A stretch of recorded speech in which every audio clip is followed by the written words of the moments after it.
What's up mga ka-vibes? So for today's video, samahan niyo naman po kami ng tropang ka-vibes sa pagbili natin ng mga bulo. So yung pong bulo na yan is 10 piraso is 250, so parang 25 each lang po yan. So gagamitin po natin yan sa pagdisenyo ng ating maliit na parisan at katawan. So let's go! Kaya bumili pa kami ni Bro Jan ng buko ng bulo at nagbuko juice po kami kasi sobrang init po ng panahon at meron pa po mga konting materialis na kailangan bilhin para makompleto po yung ating maliit na tindahan. So bumili na rin po kayo ng angle bar at ng steel matting na kulang pa po para dun sa ating window at na ating mga door. So yan po si Bro Jan talaga naman napakasipag.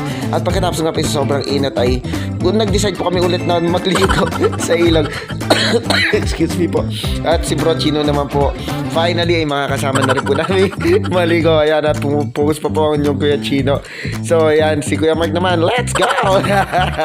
May konting mga lumulutang lang po na mga para mga tinatapon ng mga tapos na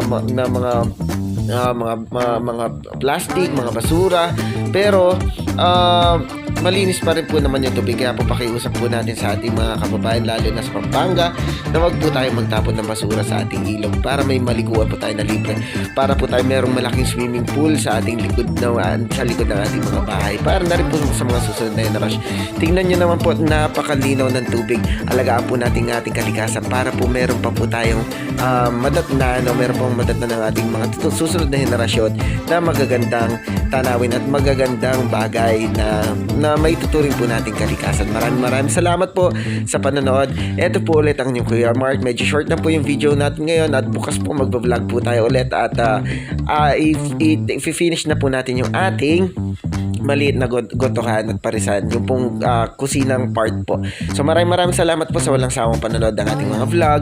Kung di pa po kayo naka-follow sa ating Facebook page, ay paki-follow po ang ating Facebook page at subscribe na rin po kayo sa ating YouTube channel.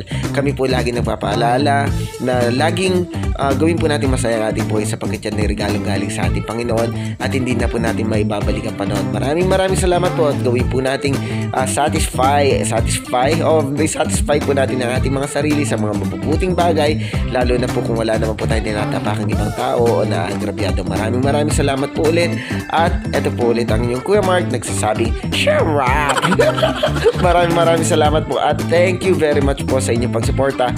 5k followers na po tayo sa ating FB page, dun sa isa naman po sa FB account po, at 1.5 naman po tayo sa ating FB page at subscribe na rin po kayo sa ating YouTube channel for more update para lagi po kayo updated sa ating mga video. Pakiclick po ang notification para palagi po kayo updated. Sir, bye-bye! God bless po!